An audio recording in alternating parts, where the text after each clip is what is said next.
Welcome, everybody. I'm Margaret Miller. A grad student last night said to me that 10 o'clock is way too early to get to a talk and lecture, and I don't see him out here. Where is he? There he is. We've changed the next one just for you till 1 o'clock. This event, this symposium, this talk with Lilian Tone and Vik Muniz is sponsored by the University Lecture Series, and we're very grateful to them for funding many of our symposia. It is my pleasure to introduce to you Noelle Smith, the Curator of Education at Graphic Studio, who will introduce our guest today. Before you come up, one thought I had. If you have not been to Graphic Studio recently and you have not seen Vik Muniz's work, I hope you'll come over and visit. They're up on the proofs are pinned up on the gallery wall, and I hope you'll come by and have a look. So, with that, Noelle Smith.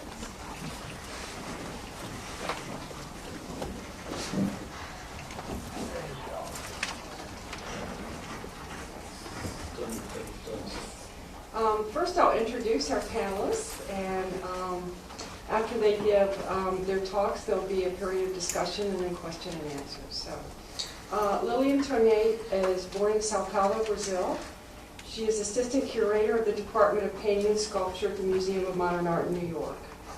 She has a BA from the Law School, University of Sao Paulo, BA from the Fine Arts College, Armando Alvarez Penteado Foundation, Sao Paulo, and an MA from the Graduate School and University Center PhD program in Art History from the City University of New York. She's teaching currently at the Center for Curatorial Studies at Bard's College at Annandale on Hudson. And for the Museum of Modern Art, she's curated several exhibits: Strangely Familiar in 2003, Actual Size in 2000, and White Spectrum also in 2000. And she's curated or co-curated projects with General Idea, William Kentridge, Kai Guo Huang, Karen Davey, Alan McCullum, Fred Wilson, Fred Tomaselli, and many other artists. She's published work includes articles in numerous exhibition catalogs, including a very, very beautiful essay for our upcoming catalog for Los Carpinteiros. Vik Muniz was also born in Sao Paulo, Brazil, and he's lived and worked in New York City. No, I'm talking. Oh, okay. I thought I got the city wrong. No, I didn't know she was from somewhere. Okay. In New York City since the late 1980s. He began his career as a sculptor, but gradually became more interested in photographic reproductions of his sculptures, and eventually turned his attention exclusively to photography. Muniz's numerous one-person exhibitions, many with really beautiful catalogs, and we have a lot of them at Graphic Studio, and you're welcome to come see them. One which I understand is now worth $800. His exhibitions include model pictures at the Menil Collection in Houston, Seeing is Believing, the Museum of Modern Art, Rio de Janeiro, and International Center of Photography in New York, the 49th Venice Biennale, Clayton Days at the Brick Art and Historical Center, and the things themselves, Pictures of Dust at the Whitney Museum. He's been included in scores of group exhibitions, including Tempo, the inaugural group show at MoMA Queens, Brazil, Body and Soul at the Guggenheim Museum, and the 2000 Whitney Biennial. I'd like to introduce Lilian, present Lilian tonight.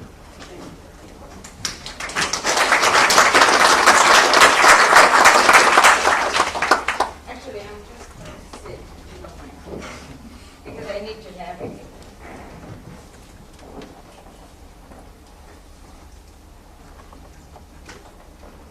Thank you all for coming. Thanks, Noelle. And I just thought that for this morning, I should, am I close to the microphone? Yeah? That this morning I would focus on a particular exhibition, not only because it included Vik's work, but also because I think that has to do with some common interests that we have. So let me give you something to look at.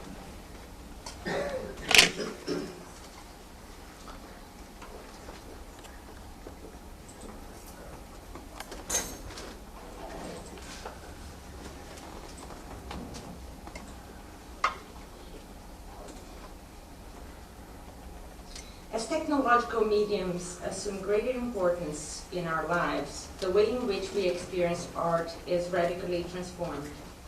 More and more, our access to works of art takes place through a world of reproductions, books, posters, postcards, and not least electronic media, in which images can be virtually any size in relation to their originals. These conditions of reception become all the more exacerbated the more peripheral one's conditions is, literally adding several steps of removal from actual objects. This is partly because one's encounters with real objects tend to be less frequent, but also because it's easier at greater distance to grant too much authority to the glossy printed pages of art magazines and coffee table books. Perhaps for this reason, the fact that my formative years were spent in Brazil may account for why I'm frequently amazed with and concerned about the scale of things. Perceptually speaking, any expression of a work's three-dimensionality is mitigated in reproduction. The work is turned into a flat image of a different size from the original that, in addition to not conveying the quality of its texture and the true intensity of its color, also masks the extent of its depth and the expressive potential of its scale. André Malraux postulated the notion of a museum without walls, a collection of artworks found not in the physical reality of the gallery, but in the artificial space of the book page, subject to the laws of photography. Malraux wrote that, quote, reproduction, like the art of fiction, which subdues reality due to imagination, has created what might be called fictitious arts, by systematically falsifying the scale of objects, by presenting oriental seals the same size as the decorative reliefs on pillars, and amulets like statues, end quote. In this museum of images, miniatures may be perceived as colossal, and the viewer's eye may be directed at details that the artist never intended to highlight. The reverse may happen as well. Paintings intended to envelop the viewer as expansive fields of color, when experienced in person, might come across in books as mere color samples. Additionally, new visual hierarchies set up unprecedented relations. On the printed page, graphic components tend to become more evident, and the totality of the work becomes more easily graspable. In any case, the original's relation to the viewer's body is negated. I believe that this growing prevalence of disembodied artistic experience may have contributed as a reaction to an increased interest in the ways in which only the real life object can affect the viewer. Much of the art in the last 30 years stems from artists' shared ambition to intensify our experience of the world, in a sense to make the reality in which we live more real, reiterating normative scale and creating work that demands to be experienced in person. Reflecting upon our extensive reliance on reproductions and also as a curator in particular, I became interested in the ways in which certain works of art, when seen in reproduction, somehow they gave away their scale. Paraphrasing Robert Morris, with certain works, I could immediately discern if they were smaller or larger than myself. It was as if they contained clues that allowed viewers to relate them to an actual experience. In other words, they operated as an index, carrying such an intrinsic connection to their subject that they came to stand for it. The idea for Actual Size, an exhibition that I curated for a moment as part of a series of collection exhibitions during the year 2000, came precisely from thinking about these connections. Each of the two rooms in the exhibition showed a different contrasting strategy. But before getting deeper into that, I would like to digress a bit and just to mention a story that sets up many of the issues which the exhibition dealt with. In Lewis Carroll's Sylvia and Bruno from 1889, one of the characters talks about a nation that tried to increase the usefulness of its maps by gradually expanding its scale until ultimately the ratio became a mile to a mile. The nation's farmers objected to using the map because unfolding it would block the sunlight.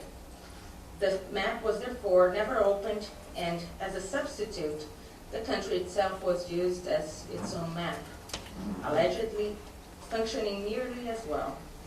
Carroll, notorious for creating tales full of mesmerizing space and time warps and absurd reason, here plays with fundamental assumptions about representation, its role as a surrogate, its status as an abstraction, and its use as a convention to refer to the real. Carroll's map, replaceable as it is by the territory it surveys, raises questions about what happens to representation when, at its limit, it resembles its subject so closely as to confound what's real with what's not. In this case, the representation not only refuses to be subordinate to its subject, but also interchangeable with it, and superior, as we're told. A curious paradox is established when a thing and its representation coincide in size. Exploring this vein, the first of the two rooms in the show, which I called Dimensions of the Real, included works by artists who addressed the issue of scale in exacting, literal ways, creating works in a one-to-one relationship with the represented object. So, with varying degrees of similitude, these works posed as slightly twisted duplicates of the real. Some were painstakingly manufactured, undermining absolute notions of true and false, and bridging the distance between the authentic and the artificial. From Vic's Two Nails to Andy Warhol's Brillo box, from Jeff Koons' Baccarat crystal set, which you can see like on the inside of the vitrine, to Kiki Smith's yoke, which unfortunately is not really visible, but you have to take my word for it. It was inside the vitrine. These works, these are works whose identities and allegiances shifted from props to doubles, standings to facsimiles, and whose insistent theatricality often tricked the viewer's perception. Carrying on a dialogue with our history's long tradition of the trompe-l'oeil, many of the works in this section recreated and replaced the world around us, visiting the visual limits of description. I'm just going to navigate a bit, and I hope that I don't make anybody dizzy. You should let me know. This is a view of the show with Martin Kippenberger on the left, and inside the vitrine, as I mentioned, there's a visually Weiss bucket, Pseudo Meirelles on the left, Sherry Levine's shoes, a Jasper Johns flashlight, and Koons' Baccarat crystal set. There is also here, this is the Picasso's Glass of Absinthe. I only included this object not because it's really a replica in any sense, but because I caught once Lawrence Weiner talking about his amazement to when he first saw the Glass of Absinthe, to see which he always thought it was a monumental sculpture, and when he saw it for the first time when it was acquired by MoMA, he was tremendously disappointed by its actual size. So there's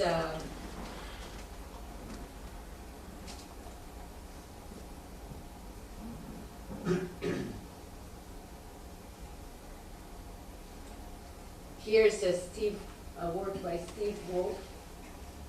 It's a book. This is Alan McCollum, of course. Warhol's Brillo boxes, ketchup, also Heinz ketchup boxes. This is a work by Katharina Fritsch.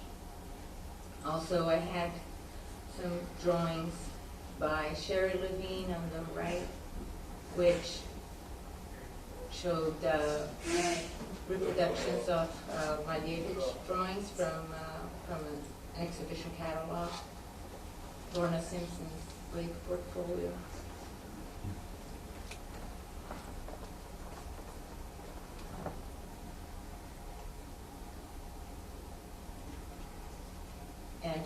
this pedestal was a fly, a fly by Tom Friedman, which got sort of killed at the opening by a guard. You know, this is what happens when you don't have time. You know, you're installing a show, you don't have time to go over like each object with security. So the guard thought that he was doing his duty.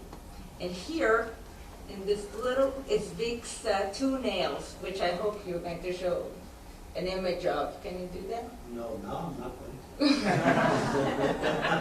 But you could tell the story of installing it. Oh, Yeah, yeah. So these, this is by Vito Acconci. It's a print, and these are works, crates by Richard Archwager. And behind them, I can give you another.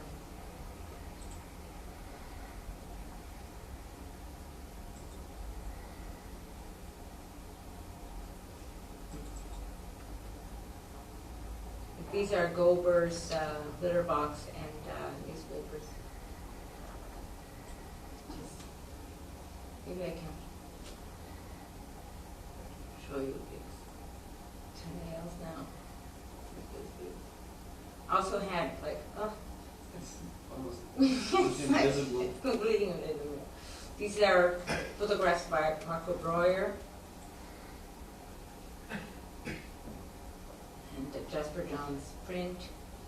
It's some prints by Edward Shea, which showed like little olives rendered in the actual size. And this is a lithograph, not a lithograph, it's a screen print on his insect series.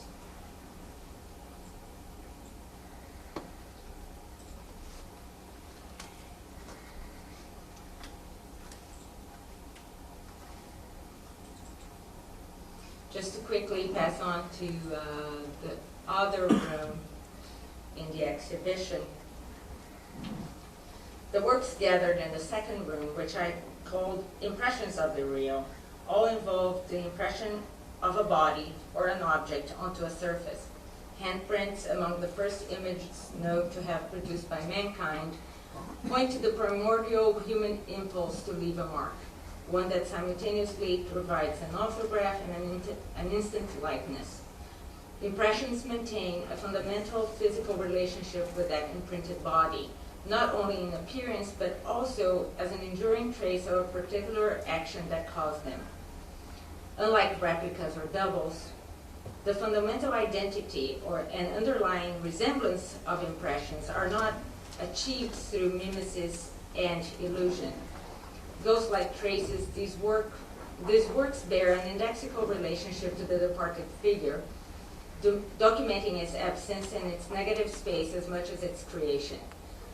As images of immediacy, either deliberate or from the realm of improvisation and chance, they signal forms of contact, sexual, anatomical, and anthropological, congealed as materialized touch. This part of the exhibition ranged from works from Marcel Duchamp's stimulated modes of sexual organs that you can see here, and also the cover of the Surrealist in 1947 book, which is a breast. It's Maria Martin's breast. Ooh.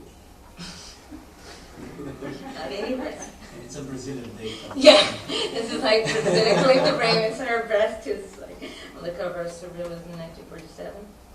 And so from his modes of sexual organs to Jasper Johns' imprints and casts of commonplace objects right out of the studio, and works that included fragments of his own body as repeated motifs, like as in Skin with O'Hara poem, which was in the other side,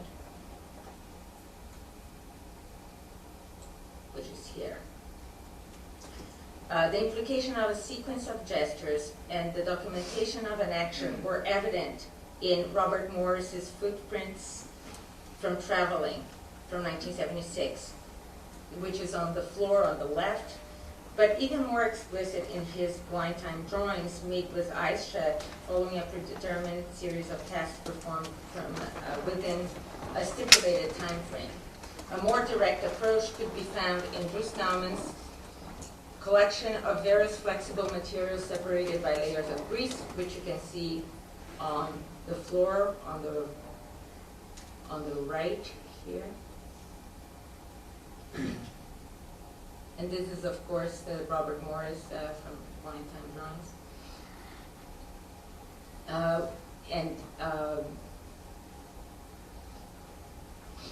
The Bruce Naumann documents the artist's ongoing interest in the use of his own body as sculptural material, in this case, allegedly deriving a template from its negative space. So the rooms in the exhibition complemented each other by including work that approached the real through distinct and contrasting strategies. Mimesis versus imprints, representation versus presentation, surrogate versus actual, presence versus absence, with both actual measurements and the human body providing fixed points of reference for determining scale. Perhaps this was my way of dealing with the means I had available with the uncertain status of the real, which is one of the characteristics of contemporary life. Thank you.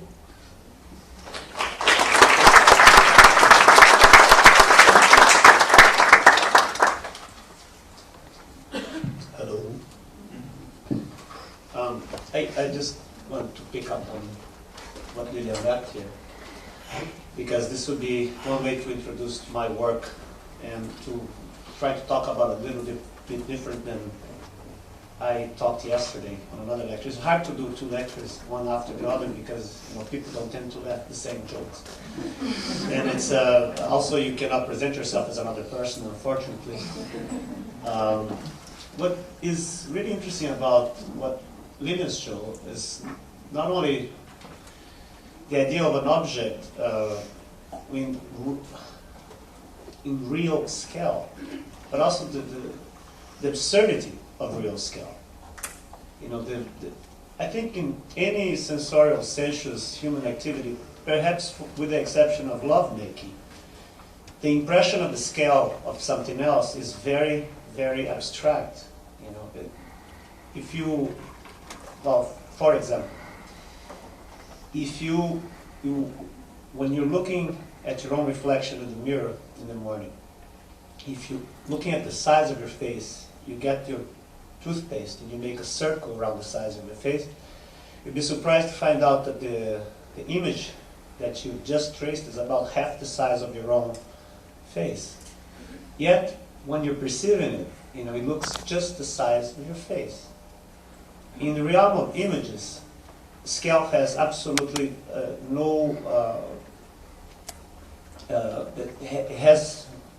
it's not a measure, really. And so much that whenever something turns into an image, it's not a measure. In my case, for example, it's not even a question of thinking of the decay in quality, because that has been transformed to a totally different medium. It cannot in any way be compared or judged by these sort of standards. It makes me think of this tale, which it has some local charm, because I think, as somebody told me, and I don't know the specifics, that a group of photorealist painters working in Florida in the 70s, they decided to make a trip to New York to see Jim Rosenquist's work, which was, at that time, was something that was become very important to them. And they were really disappointed when they came to the museums and realized that they were big, because they were seeing these things from art forum pages and art magazine pages. And it's all, it's big. Oh, I can't do that. It's really, they were thinking and I keep thinking of that, like the disappointment of finding something of different size, and it has to do with this idea that we know the size of things. No, we don't know the size of things. We remember the size of things, and that's a different idea. In my work, I've always tried to depart from a totally non-Duchampian retinal perspective and really embrace my role as a visual artist.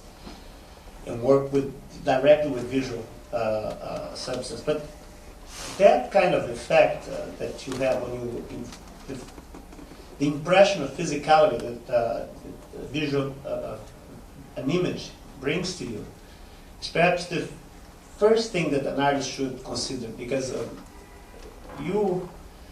my work is being called mimicky or gadgety. It was like something that, gimmicky. That's it. Mimicky, gadget, yeah, mimicky. No, gimmicky. Yeah. Thank you.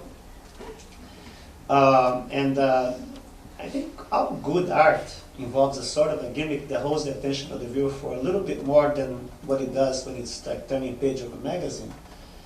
And from that point on, you can, layer other types of information in it.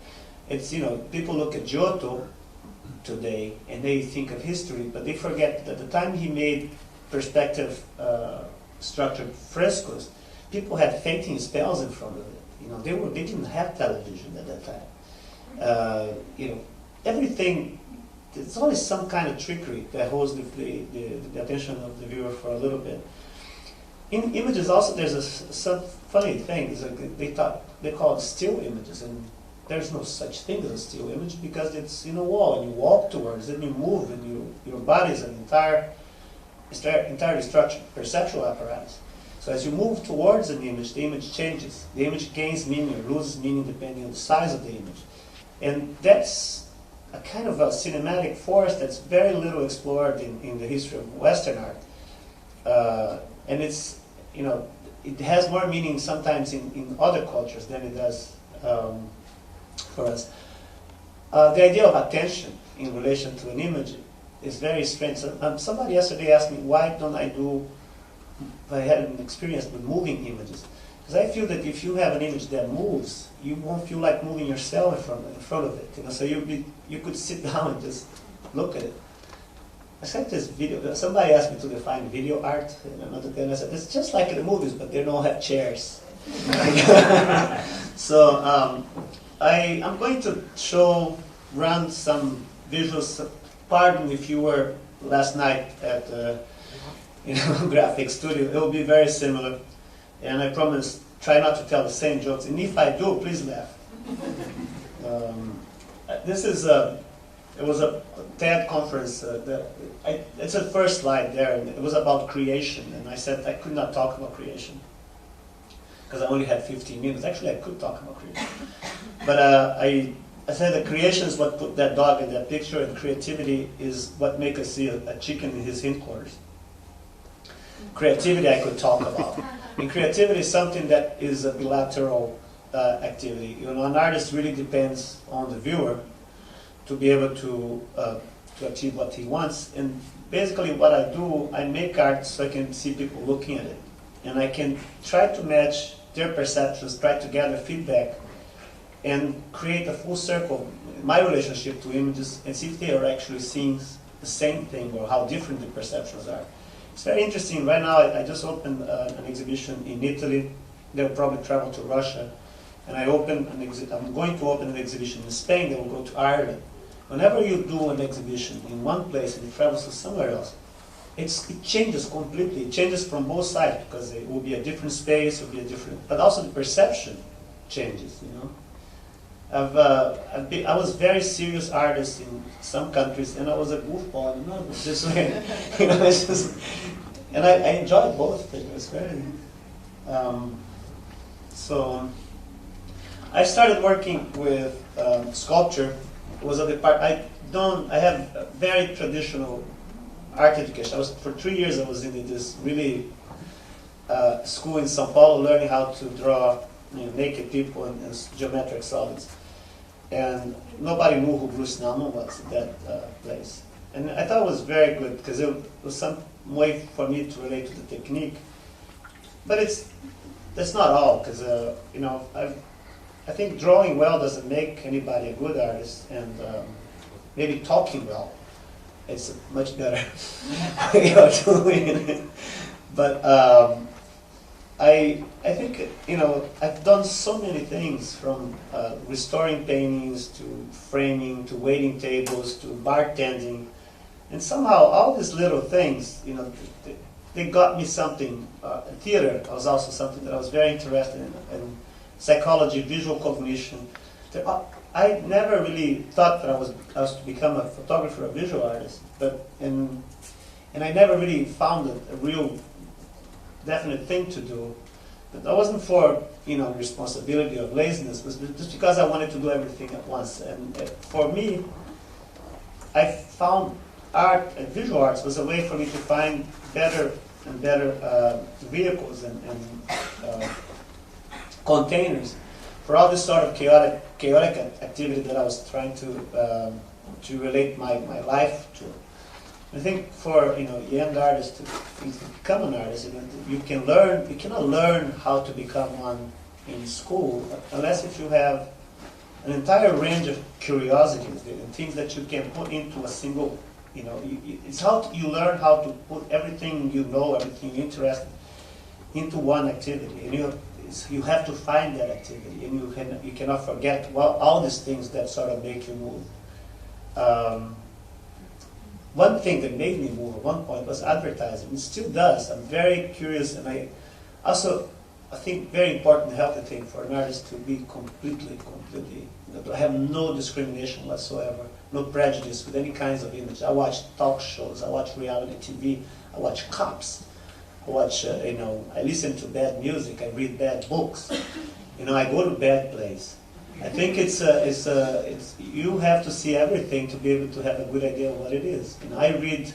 I have 2 subscriptions in newspapers, and I have the New York Times and the Post. One to see what's happening, the other to see what people think is happening. It's which? I'm not going to get into details. So the first body of work was based on I was out of the advertising thing, and I tried to base it on objects. There were objects that would mix the image of the object and the object itself, sort of like they had to begin with, a sort of an identity problem. This is the clown skull. It's a remnant of a race of clowns that existed in South America a long time ago. The Ashanti joystick, to play video games in Africa. It's unfortunately it only works with Atari. A PlayStation 2 version is up very soon. The rocking podium for insecure athletes. The pre-Columbian coffee maker. The bonsai table. The entire Encyclopedia Britannica bound in a single volume for travel purposes. And the half tombstone for people who are not dead yet. I offered these works to people. A gallery started showing them and gave me a show in 1988, and immediately I was involved with the idea of documenting the works. Something that never occurred to me. I was never brought up with photography because my parents they didn't have either the time or the money to buy a camera. I have very few pictures of myself as a child. I have probably 10. And for the first time, I never had a camera too. That's a funny thing. I was 27 years old person who rarely took any pictures. And I got a really wrong camera to photograph everything, to document these things. And the gallery said, no, this is no good. You have to get this guy to do it for you with a 4x5 negative. So he brought this guy, that's his name, Peter Moscato, that's his name. Yeah. So he came with his 4x5 camera, and I was fascinated with the size of the apparatus. This huge thing, and then he made this amazing chromes of all these sculptures. But I looked at every single one of them, and something was wrong with it. They were perfect focus, they were perfectly lit, but something was wrong with them. So I got my bad camera, took the same pictures, and everything was perfect. See, I'm not that egotistical, but I think and I tried to figure out what was the difference between those two things, and I came up with a very good idea of what it was. The chromes he had taken were taken from an impersonal object, something that he had seen for the first time before he photographed.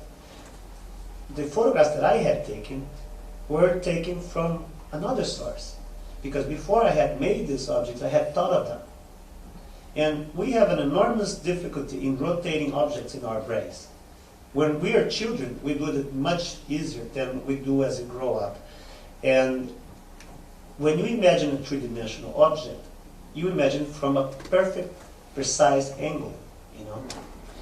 And he missed the angle every single time. He missed the vantage point to look at these things, and I had it right on the dot because I was looking for it.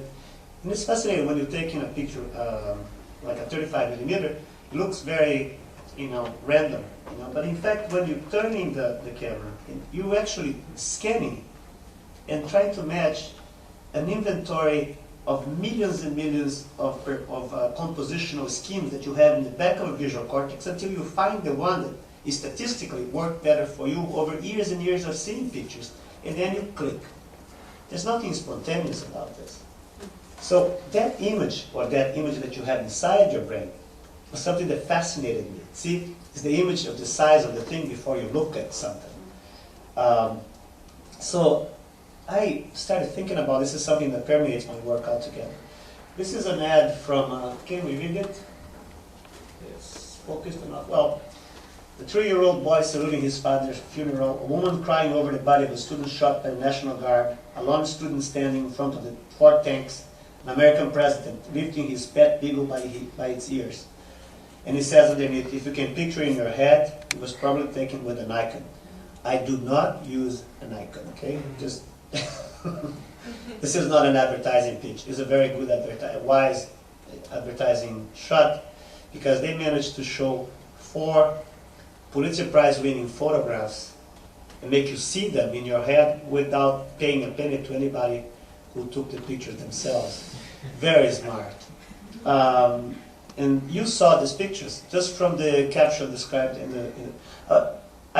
First book I bought in America was a book called The Best of Life that many of you probably, or your parents have in their shelves. Usually these books stand in a bookshelf right next to the family album, because they're the types of books that you always pick up, and you have to reload your head with a little bit of that memory of these pictures before putting it back, because you know those images by heart. You have a sort of a faint trace of what these things look like inside your head. Oh, I lost the book, and I started trying to draw these images by memory. Some of them I was very good at it, because when I was a kid, I wanted to be a kid astronaut, and I drew those pictures before. You know, some pictures, they had a punctum, what Roland Barthes called a punctum. What I like about this picture is the thin arm of the guy with the gun, and this weight the weight of this sleeve, you know. So I always thought of that sleeve as something very, facial expression is very hard to do, and I had to give up. I tried to do Lee Harvey Oswald. I could do the guy with the white suit going like, whoa, like this, but I could never do his face. Vantage point is also something that's very hard to remember. You see, you're looking at this picture, you know what happened. You have the face sort of like playing down inside your brains. You see, you know, you've seen that on television, and that's the way it happened, right? No, that's the way it happened. When you go halfway, you give halfway of information for somebody, you try to fill in the blanks with the information that you bring up yourself. Some things are very easy to do, like to do the 3D screening picture. All you have to do is put a bunch of folks with the 3D glasses looking in one single direction. They don't even look in the same direction in this picture. But what I did, I remember some woman was adjusting the glasses somehow. What I did, I made the drawings, then I photographed them slightly out of focus to take a little bit of the markings of my own hand, and then I printed it with the same kind of medium that I saw these drawings for the first time, which was the half-tone pattern of a magazine. So you have an entire circle. You saw the image, you internalized the image, you remembered it, and you just make it look just like the image you saw before.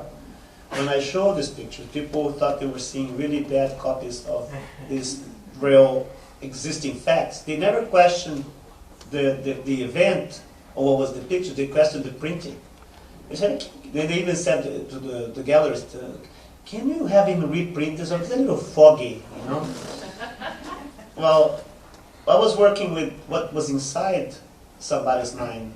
this is a fascinating picture. I show it all the time. It's a rock about 2.5 by 2 inches long, and in this rock, you see a castle, a moat on the right side. You see sentries. Some of them armed, like the one right next to the moat. You see a tree, birds flying, a cloud. You see doors. This is a rock. This is a total natural thing. Nobody made this. And it's more interesting that this rock existed before the existence of castles and sentries, and moats. This is not the most fascinating part. It's who found this pattern in this rock? Who had the curiosity and to see all these things in a piece of mineral fragment? We see things in things all the time. Basically it's a evolutionary tool that helped us match the shape of a milk or something that was to provide us food with the thing itself, so we could recognize it. Maybe in a very early man, he saw a bison, and he threw his spirit at it, just to find out that he was wrong. It was a termite mound shaped like a bison. And then he went back to his tribe and told all the tribesmen to say, "There's a bison out there, there's a bison out there." So they went out and they frantically threw spears at it, and he stayed underneath, behind the bush laughing. That man was probably the first artist. If you think of somebody who can, I think before you can make or can use a language, you have to learn it first. So if you think of somebody an artist is not somebody who can draw the likeness of something, but also somebody that see the likeness of things into things. And that make us all artists, because it's something that we use in our daily. This is an Athanasius Kircher drawings of picture rocks. Of course, when you draw a picture rock, you draw more the picture than the rock itself. It is pretty much of an absurdity. Clouds are very good vehicles for meaning. This is a Constable piece that's at the Yale Center for English Studies, and Constable was a constant source of reference in my work. Basically because he thought of himself as a sort of a scientist to try to bridge, perception to phenomena somehow. And I still think of myself as trying to do the same thing, but I cannot just do easel painting anymore, because our landscape is not the same landscape as Constable's. My landscape is a holographic maze of images within images and memories sort of embedded in each other. And how can you talk about it without talking about the media itself? And that's what I set out to do, early in my work. And I tried to, in a very boring, linear way, analyze elements of media from the very beginning. This is a fragment of a Mantegna painting with a horseman on a cloud. So I tried to think maybe I can do my own clouds. But I had to do them very low-tech, so I decided to do a lump of cotton. You just see that's a lump of cotton, but you also can think of it as a cloud, and you can think of it as a praying hands. Durer's praying hands, as it's called, but it looks like Mickey Mouse praying hands. I could have done this with a computer, and you could only see maybe a cloud. But if you do it high-tech, if you do it in a low-tech way, you reveal the material. So there's like all these clouds that look like things. Like a teapot, a cat, or a man, rowing a boat. Those are to give an idea of size, they're about 20 by 24 inches. And as you walk towards it, you see first a cloud, and then second you have the reading of the man rowing a boat, and if you get very close, you see it's made out of cotton. You see the three things, and you see what you choose to see, but you can never see the three things simultaneously, because you choose what you want to see, which is a technique of empowering the viewer. The viewer feels that he can change the meaning of something by the way he chooses to look at it, and it's something that is very important in art consideration with the viewer. Some artists, I'm going to tell them this bourgeois joke, I can't resist. Some artists, they say, some good artists, they say that they only make art for themselves, right? And I don't do that. I make art so people look at it, and I depend on the public to look at my art. And some artists like Louise Bourgeois said that she only makes art for herself, and then she makes editions. why does she make editions? If it's like, oh, I only make art for myself, it's an edition of 100. I mean, unless if you're terribly schizophrenic, you know. When men figured out that these accidents sort of had sort of an aesthetic value because things look miraculous. See, nobody looks at a drawing, a pencil drawing, something that now people overlook it terribly. It's something very magical, but people don't pay attention to it. See, if I make a portrait of any of you with a pencil, it's just a drawing. But if I make a drawing of any of you with molasses and have ants walking on it, all of a sudden it looks like a miracle, you know. They have crowds of people that go to like an office building in Connecticut to see a stain that looks like the Virgin of Guadalupe. We've seen that again and again and again. The bread that bears the face of Jesus Christ, you know, just burned bread, you know. That anthropomorphic landscapes are very common even in the 16th century drawings. And we have like, or even earlier than that. People love to put images within images. This is a picture of Woodrow Wilson made up with 17,000 soldiers in a field in Illinois. See, I wanted to do this, but I didn't have 17,000 friends. That's a cow that I painted on the cow. Actually, I didn't want to paint the cow. I wanted to paint the map of France. But the cow kept coming towards me, and I had to juggle with a map, a bucket, paint, and the map of France. I tried to do Spain, Panama, Italy, anything, and then I ended up painting that cow on the cow. And I had only that cow to paint on, so I tried to wash the paint, it didn't come out. So that cow is still walk around with an image of itself. So it's in a billboard in Kansas City. This is boring student. I've used this lecture. This is something that's very attractive to me. It's a picture of the doors of the baptistry by Lorenzo Ghiberti in Florence. And I'm going to quote again Marshall McLuhan, because he said that new media is born when two existing media collapse. And it's something really truthful about, because you cannot just make new media, you know. Digital media, digital imaging, for instance, takes all its cues from the invention of painting. And it's very interesting how when a new medium comes up, it doesn't necessarily destroy the existing medium. The advent of photography did not bring the death of painting. On the opposite hand, it liberated painting from the factual world. Painters that no longer had to make actual facsimiles of what it was in front of them. They could just stop and ask, what is painting? What is it made of? Some people tried to analyze the depths of paint that was there and tried to make it bigger. Then you had pointillism, impressionism. Some people tried to go back in time and they found like the primitivism of African masks. Some people thought there was something coming inside the head in psychology. So then you have surrealism and all these other things. So painting really flourished, I think, as an art medium, as Leonardo would put, a cosa mentale, a mental thing. Once he was liberated from the world, and it was a great time to be a painter in the 19th century, you know. And I think today is the perfect time to be a photographer, because the ghost of painting came back to how photography in the form of digital media, and it's making the whole relationship between the photograph and the world completely, changing it completely, you know. My grandmother, she passed away last year, but even she is almost 100 years old, and she would say, has to be digital, you know. And it's a wonderful thing, because people been faking images throughout the history, Russian taking generals out of pictures, you know. You could do that all the way, ghost pictures, you know. And only now people start thinking about fake pictures, you know, because they have something that makes it easy and popular, and any kid can change a picture.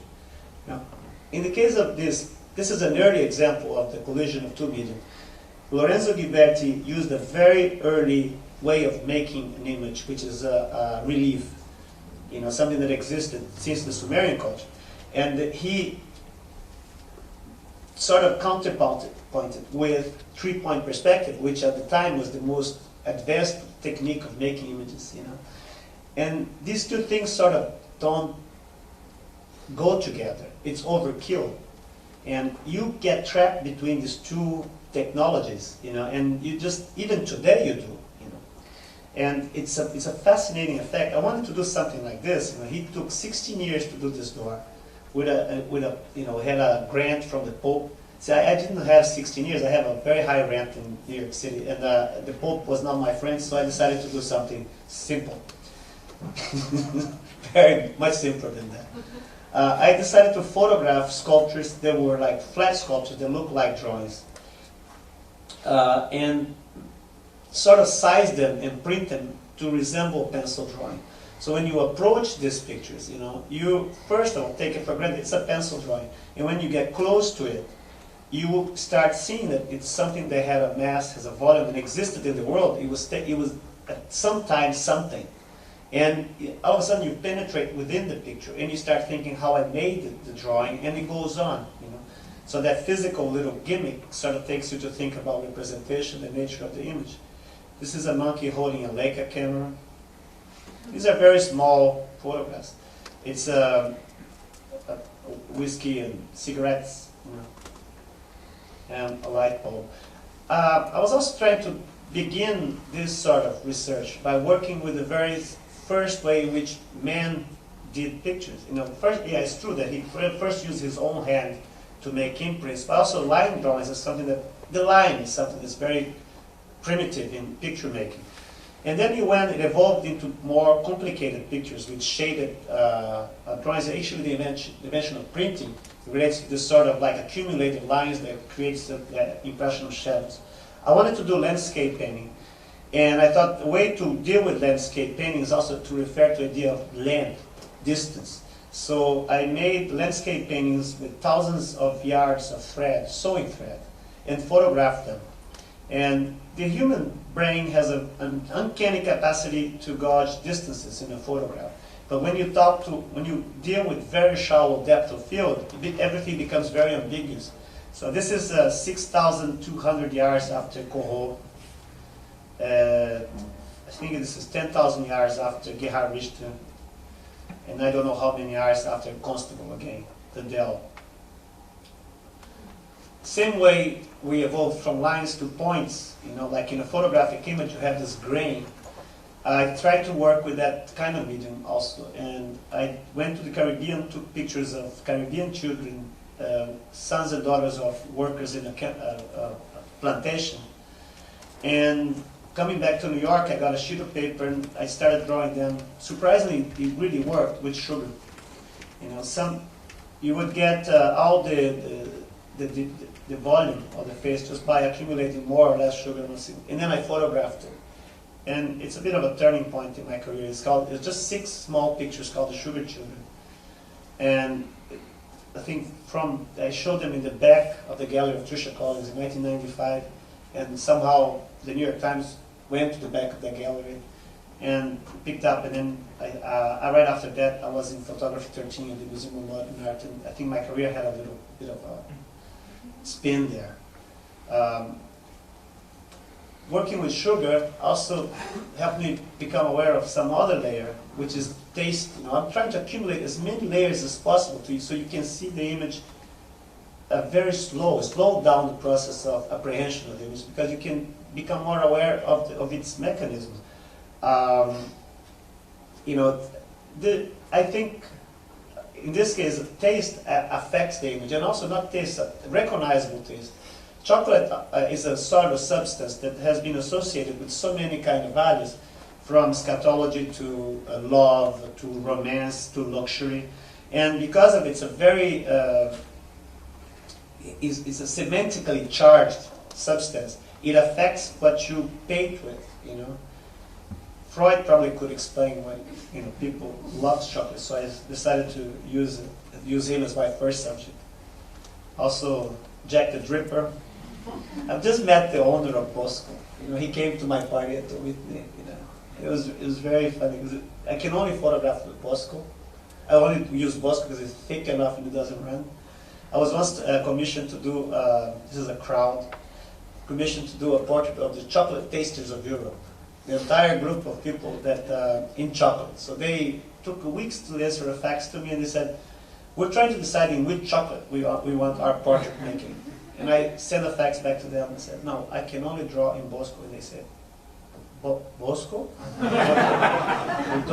don't know Bosco. They said, well, so I FedExed a tube of Bosco for them, and I never heard from them again. Well, they actually sent me a fax. They said after much deliberation, they all unanimously decided that was not chocolate. You know, that is chocolate. This is a series in which I use the dust. I use as a source image minimalist works from the Whitney Museum, photographed in installations at the Whitney Museum by the Whitney Museum documentation archive.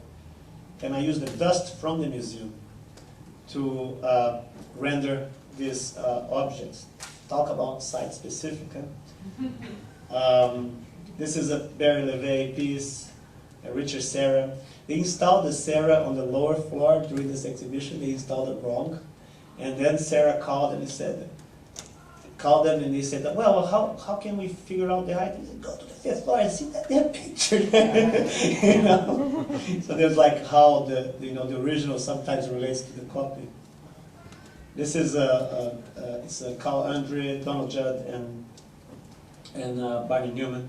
I've always been very drawn to minimalism because it's a kind of a poetic absurdity to connect something extremely material to something extremely conceptual. They try to impose it, you know, in a certain way. And I always like the mechanism in which people actually observe minimalist work and the physicality of this thing. So it was a way for me to revisit through my own work.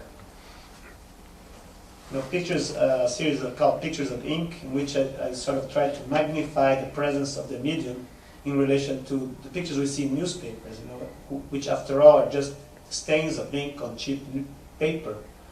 What I did, I used this sort of language that was created to speed up reproduction of images, and I did it hand by hand, so every dot was put there one by one, which makes you aware of the labor, the craft of the thing, and also of the thickness too of the ink. It has a sort of a physical presence that makes us think about ink next time we see a half-dot pattern. So this is Dorothea Lange, C.D. Sherman. This is the terrorist in the Olympic Games, and of course, you know, the Nessie and the Hindenburg disaster. These pictures are very large, so you have to sort of step away from them to be able to see them. Something about scale is very fascinating. Today, the idea of resolution is very present in our language of images.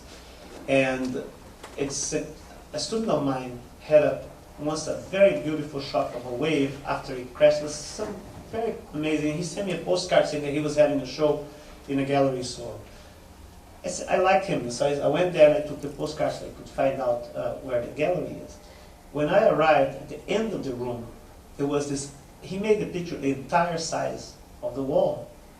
So I got very close to it, I couldn't see anything, so I kept going back, until I was almost leaving the room. And then he came talk to me, and I said to him, it's amazing what you did. And he said, how much did you pay to do this picture? And he said, $2,000. And I said, you know, you paid $2,000 to do a picture that's just the size of a postcard. And when I put the postcard from where I could comfortably see the picture, it was just about the size of the postcard as I was holding it, you know. So resolution is something that always existed in pictures, and it's something that we only discuss it now. This is my favorite American artist, Buster Keaton. For Venice, I did a series of mosaics with Pantone works, in trying to export the idea of colors so, as a numeric quantitative device. So I did artists who abuse the idea of colors, artists that work a little bit with the idea of, you know, making like this square implements to create, like Chuck Boseman, somebody who I quote very often. So Gerhard Richter also used color charts, so I decided to sort of pay him an homage by copying one of his work. And the St. Louis Museum bought this picture and had it in front of the original, which is very flattering. It's one of my favorite paintings of the 20th century. And also Monet. I was building my studio in New York, and it was, everybody who's been involved with building, it's hell.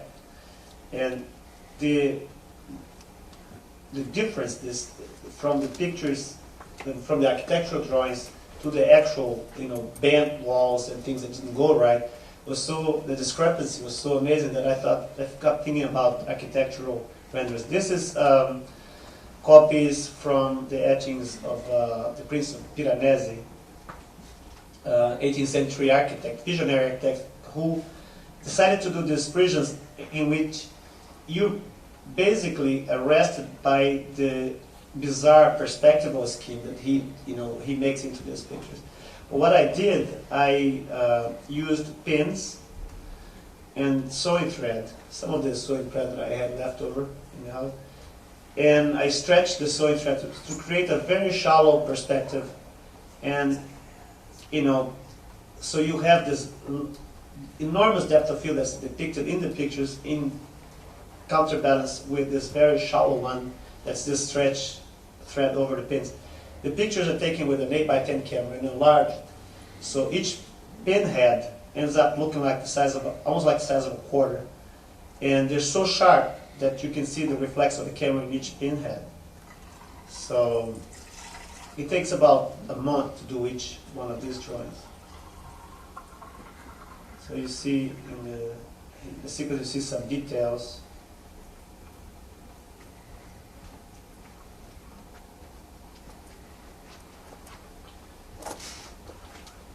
This is something about life size that would be interesting to comment, because everybody knows Spirogenic, but very few people have been there.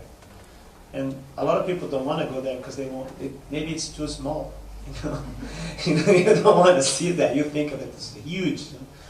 I always thought of these pictures, and my first reaction upon seeing this picture, which was, by the way, not even taken by Smithson, but was taken by Nancy Holt, was, wow, what did this person have to do to come up with this picture?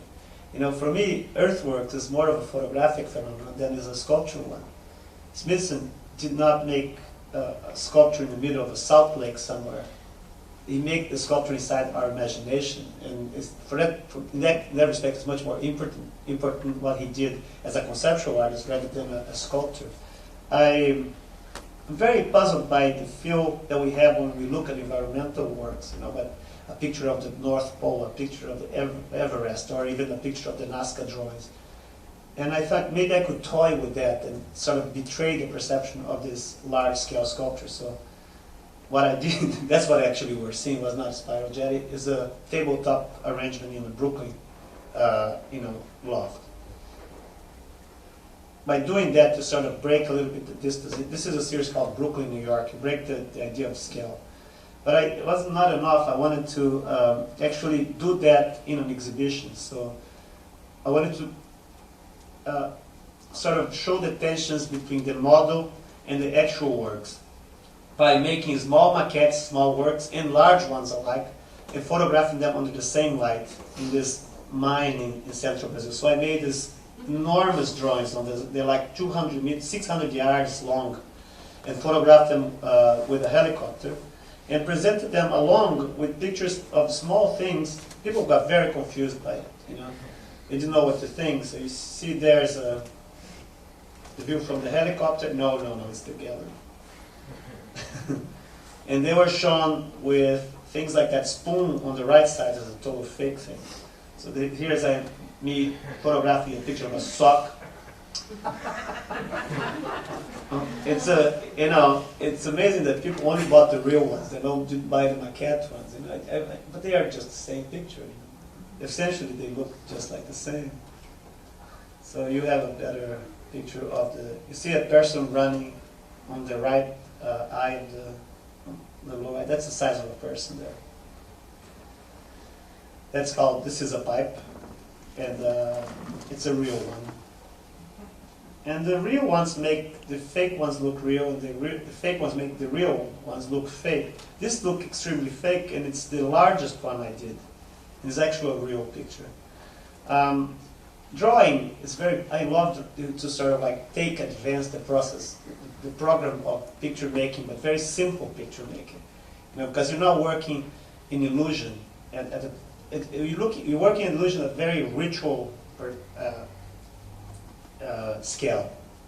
Because you don't want to compete with people like Pixar or DreamWorks.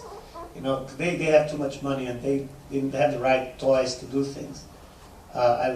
You want to, for my case, I try to use the freedom of not really having that much gear around me, and to be able to do very simple things and to be able to create these models that can be pointed about, that they become important because they're made out of pure freedom of I can do anything I want. Freedom is a very, very powerful thing in that respect. And these things that artists do in their studios, because they have so much freedom, they do not have power, but they end up defining what power is. And power, in many respects, is just pure representation. When going to a dusty artist studio, you should consider that it takes just a split of a single nucleus of an atom to destroy an enormous, vast area of. It's very powerful. What can small things as well. So I thought of something like line drawing is something beautiful, and I tried to explore this in many different ways. People like to look at drawings, but they love to look at people drawing. When you see like in a square of a big town, there are people doing caricatures, and there's always one victim in front of the guy who's drawing, and there's like 20 people behind the artist to see if he's doing a good job. So I wanted to elevate the idea of watching somebody draw to a sort of broadcast quality, and I did this in Arizona. And what could you draw in the sky that's something that you expect to see, but not quite the same way? A cloud shape. This looks like a sombrero, but that was the first one I did, okay? So I had clouds for 2 months drawn over the sky over Manhattan by an airplane, and I photographed them. You see the 59th Street Bridge there. That was in February 2001. Of course, this would be impossible to do today. And I think, there will be a perfect time for somebody to do this again over Manhattan. So people do not associate low-flying aircraft with danger. But, poetry is much more important. This is a new body of work called Pictures of Magazines, which I try to mimic the way we apprehend the personality of somebody we recognize on television or in printed media. This fragmented way in which you see somebody through punching magazines with a hole puncher, and then create faces of people that I know with this little fragment. So, and they get enlarged to about 30,000 of them, per picture, and they end up making the likeness of people that I take their pictures before. They also take about a month and a week to make for each portrait. I've been working on this for almost 2 years, and I just showed them in. This is a portrait of Joãozinho Trinta, a Brazilian samba school director.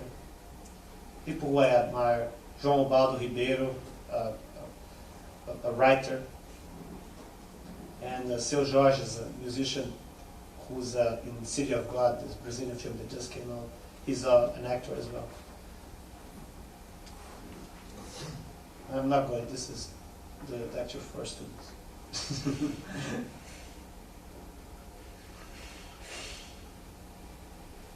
This is a beautiful picture, and it sort of resumes whatever I think about photography. The Lewis Carroll photograph called St. George and the Dragon. And in this little, makeshift allegory, you have myth, you have the beauty of even compositional beauty, and you have the innocence of people who took pictures just for the sake of taking pictures, and not for the sake of, in the first century photography was about making a decent picture. And all the years that followed was about making something look decent or indecent in a picture. It's using photography for something. It's a different thing than just making a photograph. And this picture sort of resumes everything, in which the artist works at the lowest possible level of illusion, and he did not fool anybody, but he makes people imagine how much they want to be fooled, how much they want to see something in something else. And for me, this is a beautiful picture. I always leave it at the end. That's one of my favorites. I don't have it, unfortunately. That's the guitar now. And do you have time for those three things? Okay, let me escape here. I'm not going to show you the Medusa Marinara. If you can see the Medusa Marinara, this is a documentary, a full-length documentary on my work. It's going to be on PBS on October 14th. And it's called Worst Possible Illusion. It'll be a national broadcast. And you have a lot of, they followed me for 2 years doing work.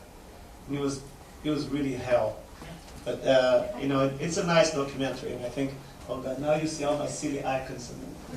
So I didn't do that, okay? Those are children in India that we're working for this school called Mukti Ashram. How do you do this again? I never had a cool gadget here. Okay. This is a new series called Monadic Works. This is called White Rose. And now I'm drawing in a much larger scale because I have a much larger studio. And I'm photographing the things from an angle, like the Nolan Thomas picture with Woodrow Wilson. So I photograph from a 60-degree angle, which makes it very vertical. When you look at the picture, you become aware, because of the scale of the elements in the picture, they're very large photographs. So you become aware and you almost feel like falling. So this is what the picture is made of.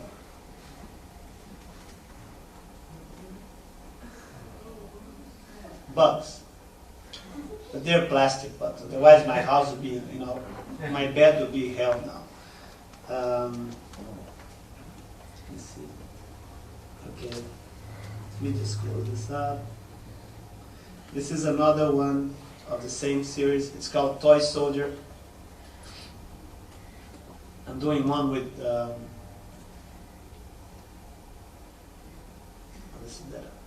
and it's a portrait of a 13-year-old Civil War. I've been seeing so many children holding guns in pictures, like from Namibia to Iraq. And I was like, is this a new thing? So I started looking and said, no, people always do that, And this is a 13-year-old soldier of the Civil War, and I made them with army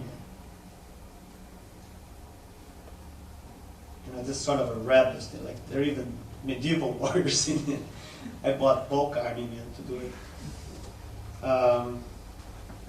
And just to last but not least, this is a series that I'm developing. With Intel Corporation, the microchip. Oops, it'll be okay. And these, it's very hard to see. Okay. What this is I'm trying to draw castles that I sketched with this is a Scottish castle, with a 15th century device called Commodore Lucida, which is a prism. That you see what's in front of you reflected in the surface and just trace it. So we combine this, centuries-old technology, and then you give these drawings to Intel Corporation, and they use the cutting-edge machinery to etch microchips, and they are putting these castles, they're etching them, transferring the files to CAD. It's a very complicated process. They have to adapt a lot of things in single grains of sand. So they're called sand castles. When people look at this, they imagine that every single grain of sand will have a picture. That's why I was thinking that to create that kind of wonder. I'm doing about 6 or 7 pictures like this. Actually, I've just been to France, to the Loire Valley, to actually sketch some of them, of the Chambord, Chenonceau. The castles, they have the look of like a Sleeping Beauty kind of thing. And this is a series that I'm working on for, when I send them the first picture, they were like, techno macho thing. They say, grain of sand? Grain of sand? What? Grain of sand is huge. So they made this drawing, which is it's kind of a curiosity, because it's perhaps the smallest drawing ever made.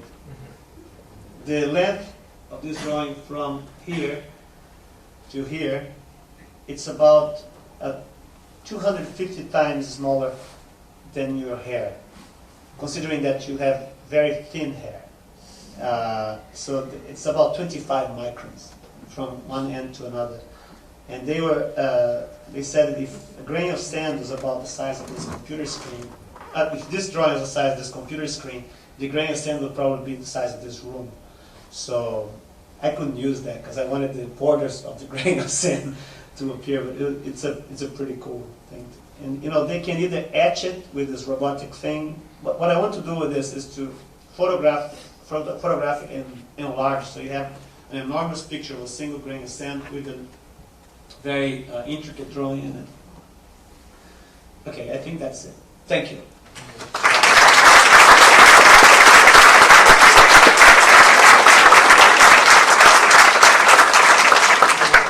In order to connect up your two talks, I wonder if you would repeat that story of the installation of the nails. Because it talks about the culture of the museum in reference to Well, Lilian's show. Lilian, Well, just let me give you some background. Actually, that piece being the show was kind of cheating because I wanted Vik to be in that show, but I didn't. The museum didn't have the actual piece, so I asked Vik to give it to them, which he did. Yes, he explained that everything in Lilian's exhibition was drawn from the permanent collection of the Museum of Modern Art. It wasn't curated and collected from a lot of It different wasn't a points. loan show. It wasn't a loan show, so she had to get the gift. But Vik, tell the story. well, I'm trying to find the piece, which is, okay, maybe it's here. I never have that piece. It's Well, he's such looking for a, that. well, no, it's not here. Isn't it in the early photos? Oh yeah, you got it. Two nails. Aha. Okay, I got it. Maybe a large file. So okay, it's a very silly thing, and you know, it's the first photograph I've ever made, and it was basically a picture of a nail hanging by the real nail. And it hangs on a wall, very high. And as you look at it, so the upper nail is real, the lower nail is a photograph. And it's so stupid, so simple, so silly, but everybody falls for it. You know? So you look at it and you see the two nails, you go, oh, some 1970s thing there. So as you turn and look at it, one nail moves and the other one doesn't. So it was, I think, it's very hard to look at photographs in the way of like life size. And this one had a comparison. It's like ping pong. So, but I made this, and it was like one of those forgotten things that you kind of. And she picked on it, and she said, "What about those two nail picks?" And we did that, and I gave it to Mama, and I had these copies there, and it's just a photograph, 8x10, resin coated thing. I think I made it was a better print with a nail. And I have this thing on an envelope for years, like laying around. And then she said, "Can you come and help me install because they light?" And it's true, depends on light and so on to work. And then I go there and I wait. I said, "Where is it?" And he said, "It's coming." And then from a long corridor, I see like 4 people pushing this huge car. It looked like a cortege of the dead picture. And the picture was like in the middle of this huge car, and the nail was over a little platform of foam, like this. No, it missed the music, Dun, dun, dun, dun, dun. And then I picked up the nail, and we were. Well, I think that when you got the hammer, people were outraged. Because you had to punch the nail with the nail, and people were like. At first there was all these issues, like maybe we paint with a coat for the acid for the wall, the nail will be treated not to rust, or there will be a plexiglass cover so people don't. It was so funny because everything worked against the piece, which is supposed to look. Everything that I do is I do it in a way that people take it for granted first. I don't use shocking images. I don't use. I always use like things that you expect to see in your mother's house. Landscape, a vase of flowers. It's. I like to work with the idea of like you feel very comfortable looking at it. I did an erotic series for Paris and we played, because then it's a completely different. Because I felt that I had to do that the same way I did the earthworks, and I had to do big too. So sometimes you explore the opposite and it works the same way. But that was very funny to see that the dimension of the nail within the museum, that was not life size at all. It looked like it was a huge nail. I know what you mean. Yeah. But it's I'm not sure if you can. That's out. It's out. Oh, okay. Because it's important to know. I think that for somebody who doesn't know this piece, that the photograph ends exactly where the sheet ends, and it's an 8 by 10. Right? Yeah, it's an 8 by 10. So this is. You have to show it. Yeah, this is the photograph. something you cannot show in a picture. You have to see the real Yeah, thing. it's very vivid. But it's interesting because I already installed this piece twice now, our exhibition copy, since the museum wouldn't let us nail it. Yeah, the museum kept the real one, and we cannot touch it. We cannot nail It's like it, so it doesn't exist as. And we have the exhibition copy, which actually is the real thing. Yeah. The Gilman collection has a picture of Talbot's earliest photograph, and it's a photograph that if exposed to light, will vanish. So they have a box with something inside that they don't know if it's already vanished. They just wonder and assume that it's there. I mean, I'm thinking of creating a business selling those. Really. I have a Talbot picture. It's here in this box. It's the first. Forget that one. This is the first, but you cannot.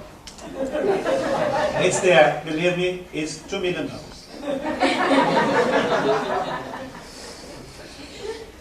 Well, we're supposed to have a colloquium here, and I'm the only one doing the talking.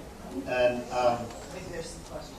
there was a funny thing. You're going to see something very rare. You're going to see two Brazilians speaking English, and this is a novelty to each other. Yeah, speaking to each other in English. Yeah.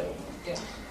Questions? Yeah, I have a question. I really enjoyed the story about installing this piece and also what Lilian shared about the Tom Friedman piece. I was wondering how you felt about his work and if you're interested maybe doing something related to kind of mimicking or take off on some of the things he does. Tom and I have been together so many shows since the beginning of the 90s, when he started showing in New York. There is a kind of a weird thing that happens because they're craft oriented, kind of funny, which is at one point, not now, but in the early 90s, there's a lot of political art going around. And if you're kind of a funny guy, humor is a very serious thing. It's a way of injecting ideas very deep into somebody's subconscious because they lower their guards when you do that. And Tom has a way of creating these wonderful things, like the wondrous things, because they make you think about the way they were made, and they have a sensibility that leans towards humor. So we've been together in so many shows for so many different reasons. Some of them were shows about humor, some of them were shows about craft, and some of them were just shows about perception. I was looking into my recent book. I was looking through it, and it's probably one of the artists that I've overlapped in group shows the most. I think there is a cross sensibility there. I was the most jealous thing I've had in my career when I went to the Art Institute of Chicago. They did the show of Tom Friedman and Chuck Lorre, and I thought it was brilliant, but I wanted so much to be in that show. It was like I could just breathe these two things, and I never forget. It was Madeleine. Yeah, it was Madeleine. Yeah, I up to this day I look at her and it's very nice to her. You're not recording this, are you? parallel between Tom Friedman and Vik. Also, this is something that we thought about as to do a proposal for USF to deal with the issue of trompe l'oeil, in how trompe l'oeil and actually like just visual perception issues that are played over and over again today. And I think that both Tom Friedman and Vik have this, at least this in common. It's like should be a show like I can't believe it's butter or something. Like when they say to me, but those best of life pictures you looked. I said, no, I didn't. They said, you looked, I didn't. You have to go like, well, you have to take my word for it. I didn't look. If I looked, I would be cheating myself. It would be terrible. And Tom Friedman had this piece of paper that he looked over for he said that he stared at a blank piece of paper for 1,000 hours. And then you just buy a piece of paper. It's like the combo picture. It's brilliant. And I said, I told him that he should make an edition of it. For graphic studio, it'll be very easy to produce. Just get some blank piece of paper. That's it. He has this piece that are he should have like 10 of them and stared all of them at once. But his work is, generally he's one of the artists that usually as a contemporary artist, I don't go that much to galleries, and I try to keep up a little bit with the museum going and everything, but I'm a player, so I look in front of me and I look through the rear view mirror, but when you're driving, you don't keep looking at the sides like this, So, but sometimes, there's something really a nice thing that comes, and you start looking, and he's one of them. There's very few artists that I think my work relates to almost directly. Another is Charlie Ray, somebody who I really look at his work and I find it fascinating, because it also deals exactly with these issues of relationship between you and the object in a very the image of the object and the object. Yeah, you have to negotiate. All of them started dealing with the image.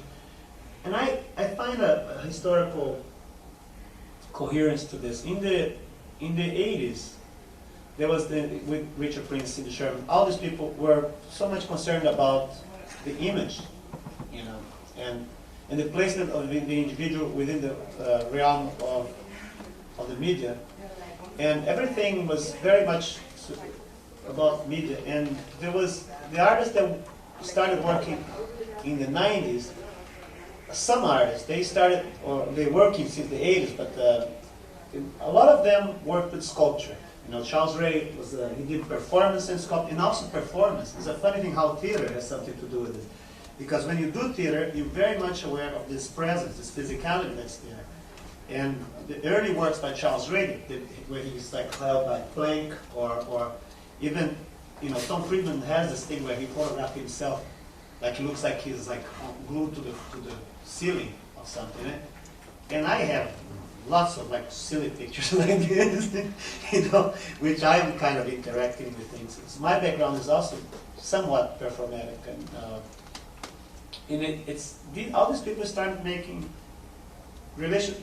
sculpture. They had some kind of relation to their own body. And I chose to gear toward photography and try to use the presence of the viewer and also the movements of the viewer in relation to this perceptual input in the picture. But how about visually and vice? Oh, I hate that, because when I was working as a sculptor, that's why I probably stopped doing sculpture.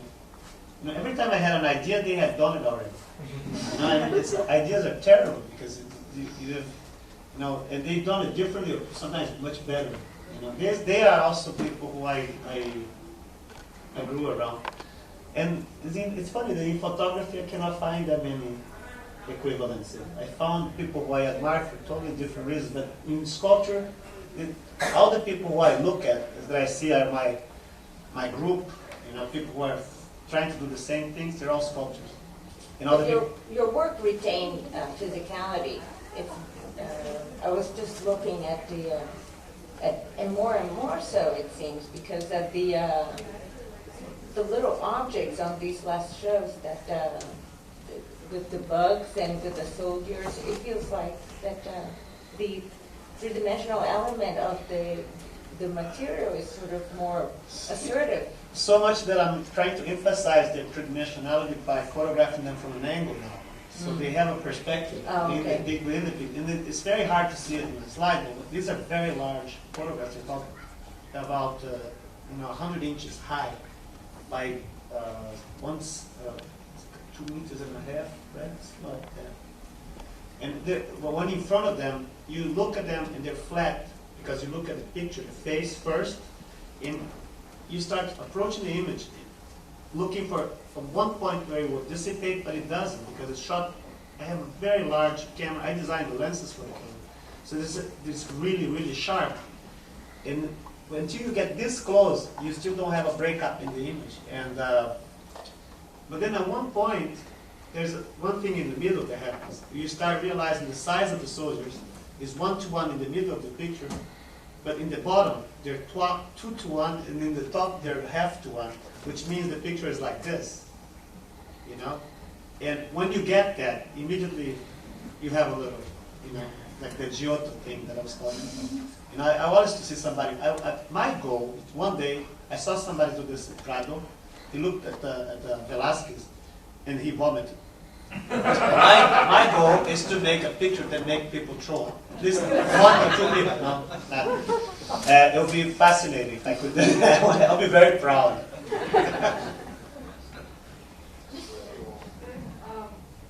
One thing you said when you were talking, power is pure representation.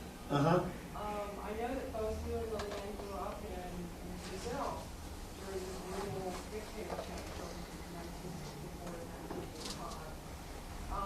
And I'm wondering if you can connect any type of representation or issues of representation to that time.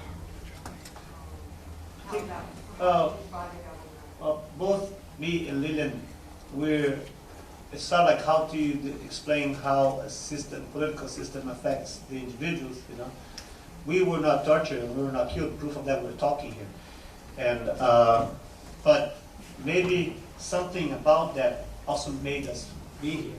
Because I think when you live under a system of repressive censorship, you're immersed into, I use this expression quite often, thank you,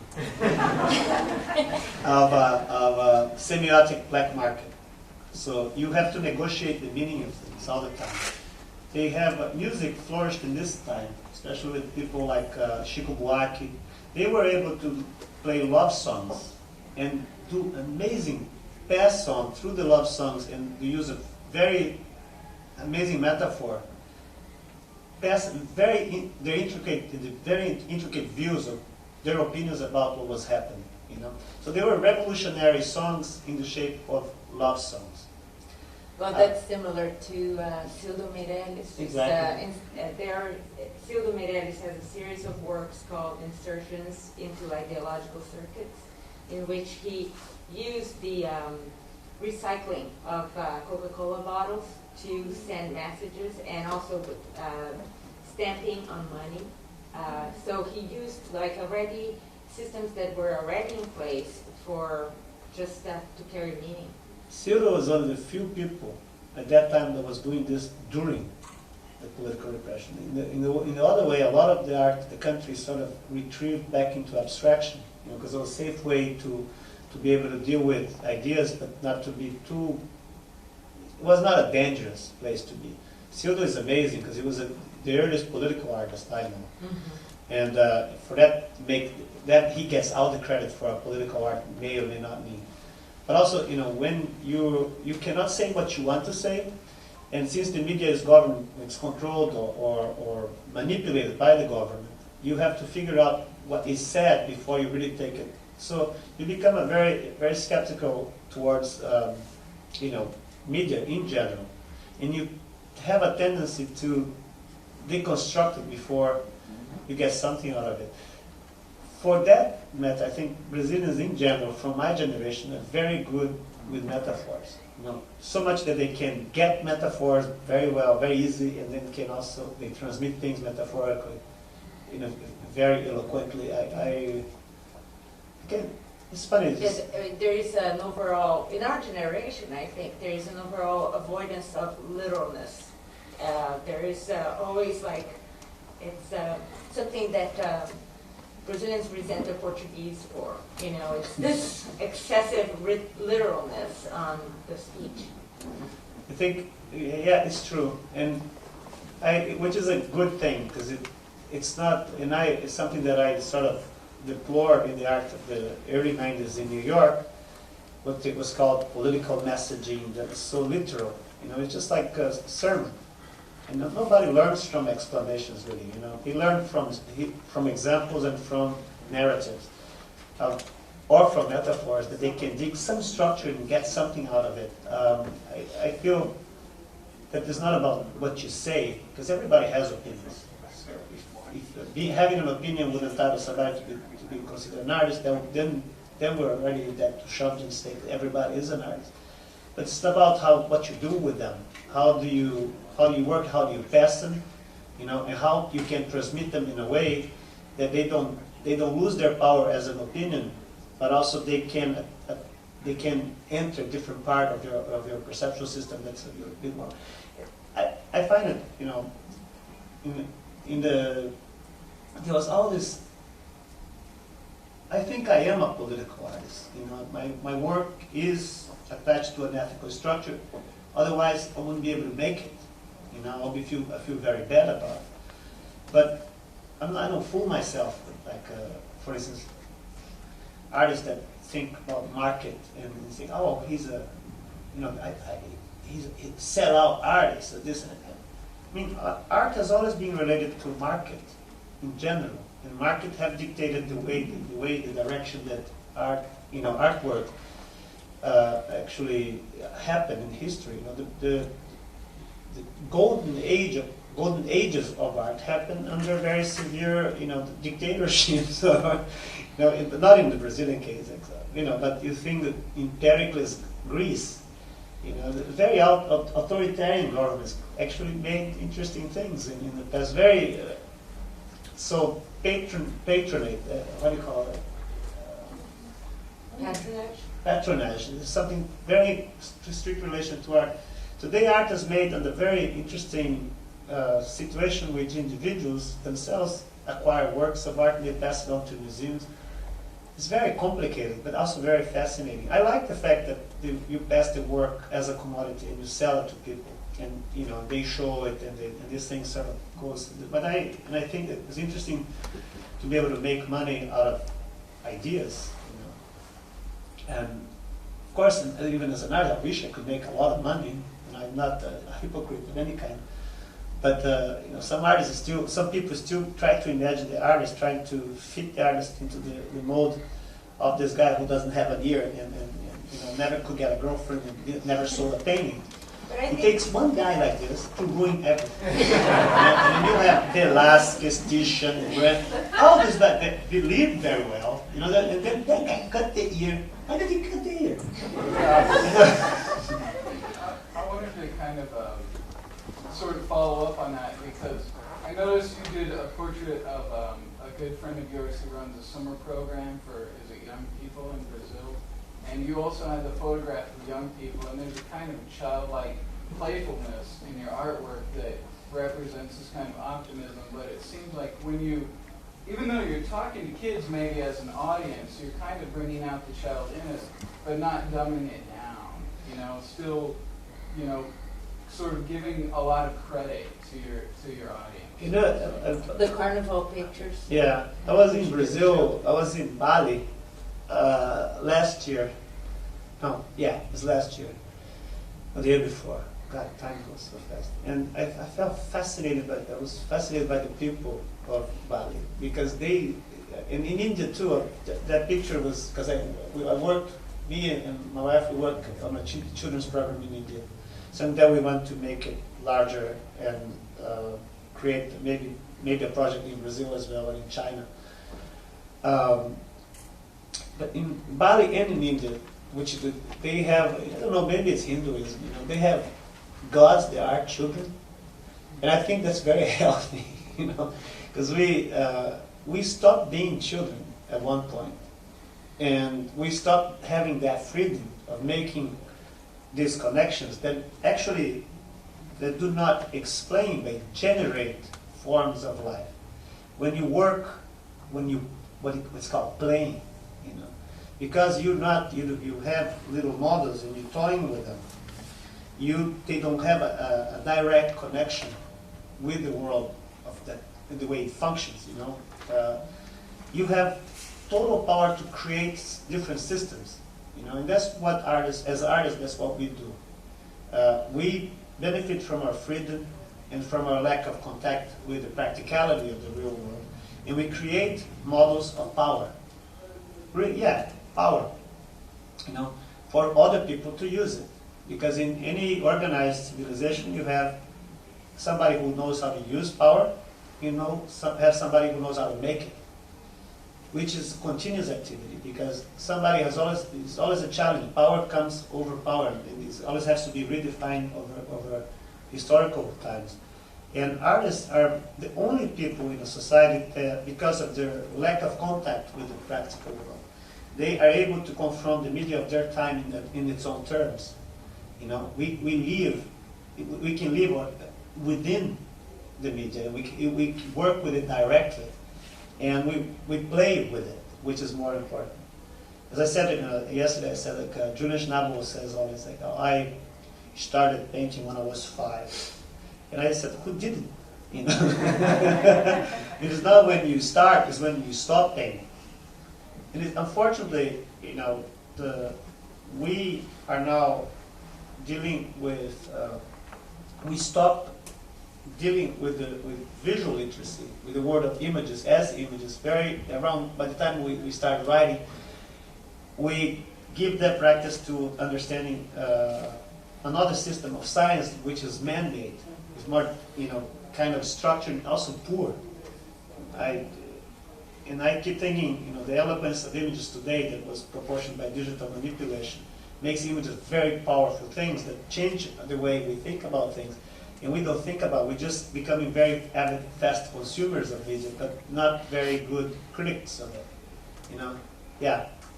I'd like to ask a question of Lilian. Okay.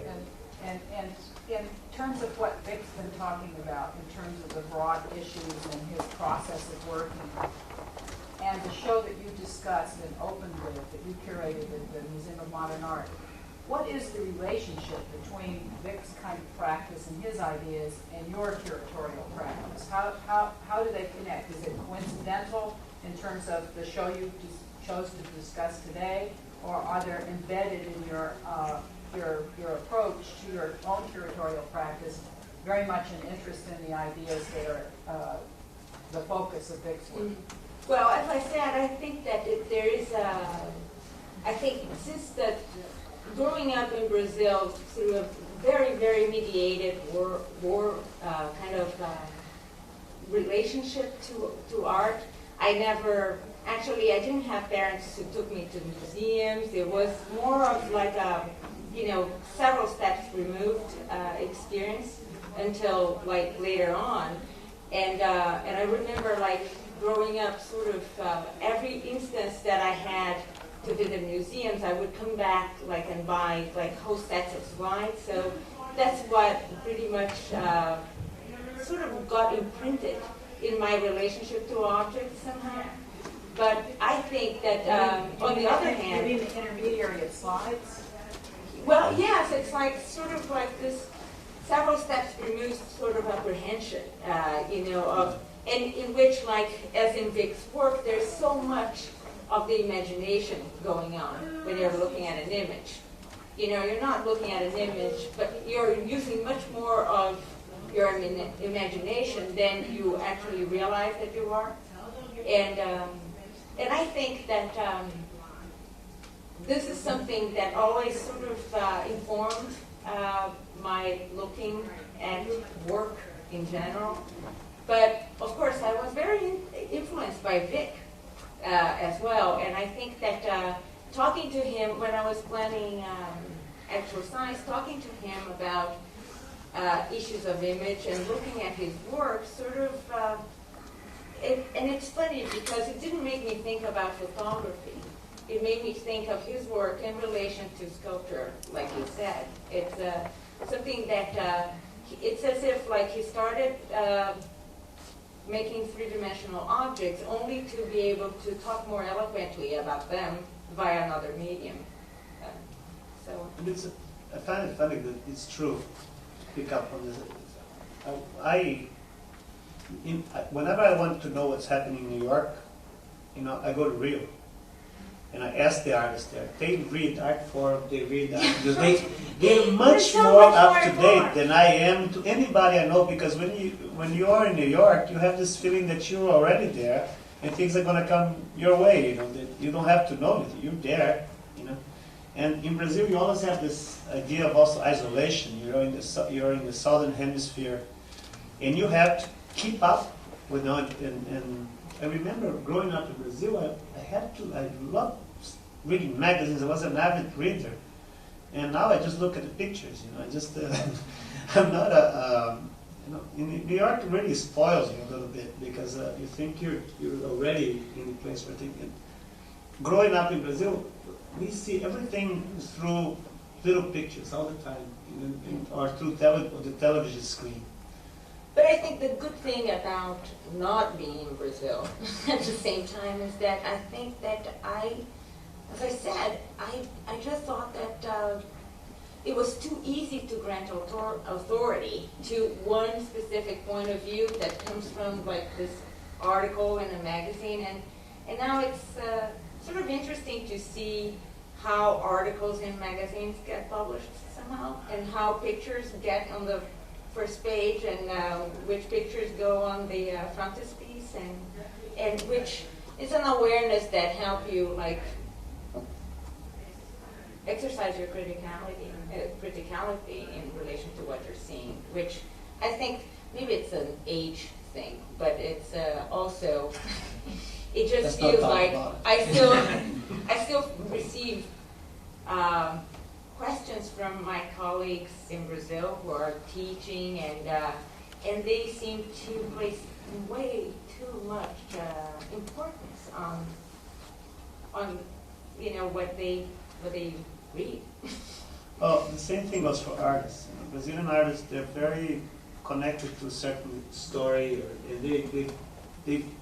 well, it's interesting how that end falling very much in close to what her show is all about, and my work is all about. Because when you see things from a distance, they may seem smaller visually, but actually in your mind, they're much larger than they actually are. They're more monumental. So, like we see these things from the southern hemisphere, and they have a proportion that's sort of dreamlike, of people who have great museums that they can just walk to, and they don't have to even to pay to get in. And these people, they just walk into a church and see a Titian. That in Brazil, no, you feel very shortchanged, somehow, and then you create this myth in your head, and it's true that even for Brazilian artists, they have even the way they speak certain names sounds different. When they say, yeah. You hear like George Bush. Yeah. Well, they speak, they speak with so much emphasis when they say, Jeff Koons, like that. Any names sort of have a different emphasis when you talk, because for them it has a different size as well. But the other side of this is that if you are in a peripheral situation like that, also what helps you is that the world tends to be flattened in a way that you can look around more easily too, and you can sort of have more of a free transit, I think. We have that freedom here in Tampa. Well, you're in the southern hemisphere. Or almost. Is there one more question? Well then, thank you very much. Thank you.